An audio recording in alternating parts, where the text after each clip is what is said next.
உலகத்தரம் வாய்ந்த பாட புத்தகமா இருக்க போகுது. இந்த தோல்வினா என்னோட வாழ்க்கை இல்லை.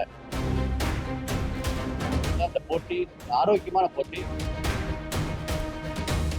இல்ல. சரியான புரிதல் இருந்துச்சுன்னா எந்த பாடத்துலையும் அது கணிதம் அறிவியல் வந்து சரியான புரிதல் இருந்துச்சுன்னா எந்த கேள்விக்கு பதில் சொல்ல முடியும். இந்த கேள்விக்கு தான் பதில் அப்படிங்கிற அதனுடைய நிலையை தாண்டி அந்த பாடத்தை சரியா புரிஞ்சுக்கணும்.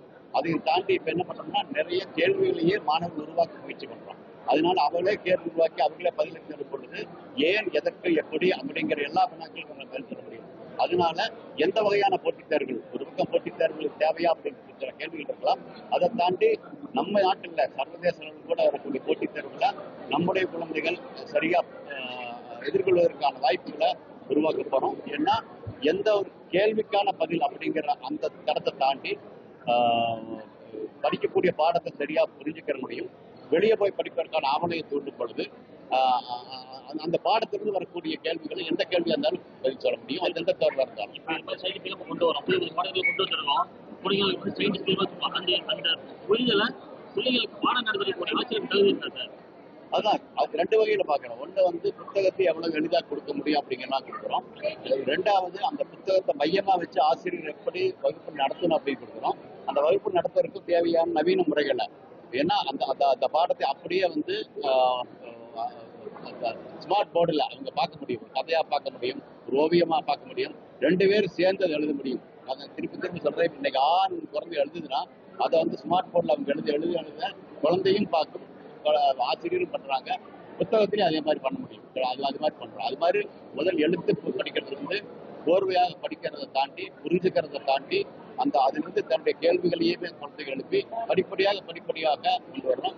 முதல் 3 வருடங்கள் சரியாக கொண்டு வந்திருக்கோம். இது அப்படியே மேலே கொண்டு வந்துட்டு 12ஆம் வகுப்பு முடிஞ்சு வரும் பொழுது அவன் பொறியாளனா வரணுமா, மருத்துவனா வரணுமா, பொழுது வக்கீலா வரணுமா, எந்த துறைக்கு போன ஆசிரியரா வரணுமா, எந்த துறைக்கு போறதாலும் தேவையான போட்டித் தேர்வுகளையும் தேவையான இதுக்கு போகும் பொழுது அது நேர்முக தேர்வுகளையும் அவங்க சந்திப்பதற்கான விண்வெளித்துறையில வந்து தனியாரோட பங்களிப்பு அவசியம் உள்ளது.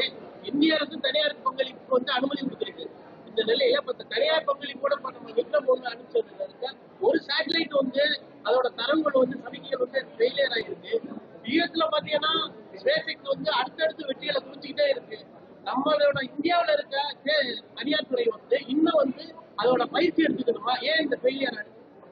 இல்லைங்க, அதாவது விண்வெளித்துறைங்கிறது வெற்றி தோல்வி அப்படிங்கிறது நம்ம சரியா பார்த்துக்கணும். ஏன்னா ஸ்பேஸ் எக்ஸே பார்த்தீங்கன்னா ஆரம்ப கட்டங்களில் நிறைய தோல்விகள் வந்திருக்கு. ஆரம்ப கட்டங்கள் நிறைய தோல்வி வந்திருக்கு.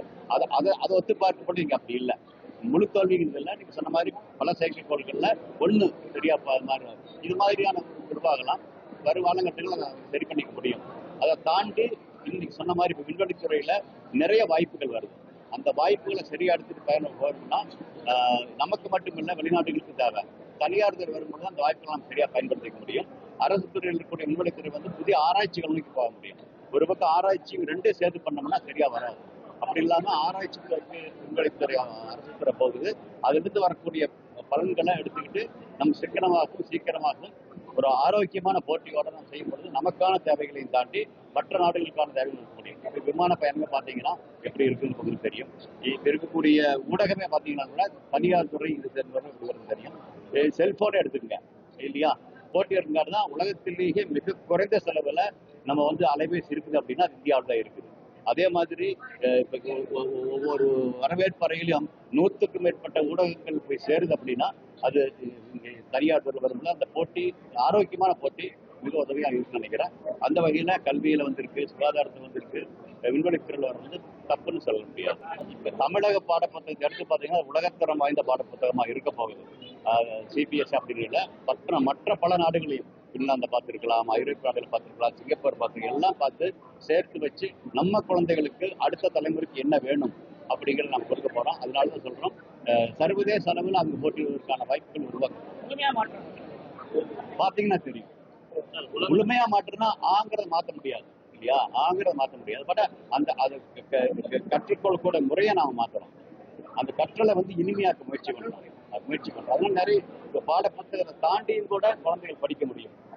இதுல வந்து ஆசிரியர்களுக்கு பயிற்சி கொடுக்குறோம். அதே மாதிரி முடிந்த அளவுக்கு வீட்டுக்கு போகும்போது அப்பா அம்மாவுக்கு கூட அன்னைக்கு என்ன நடந்ததுன்னு தெரியும், அவர்களும் பண்ண முடியும். அதனால கிட்டத்தட்ட ஒரு பாடத்தை 3 முறை அவர்கள் திரும்ப திரும்ப பாக்குறாங்க.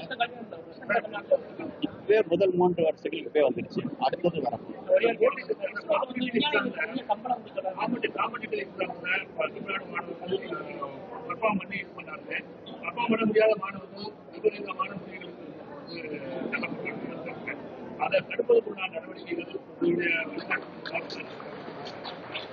அதுதான் முடிஞ்ச அளவுக்கு நிறைய வாய்ப்புகள் இருக்கிறத காமிக்கிறோம். ஒரு ஓட போறீங்க, ஓட்டத்துல நீங்க விழுந்தீங்கன்னா அதனால திருப்பி எந்திரிச்சு ஓடணும் இல்லையா?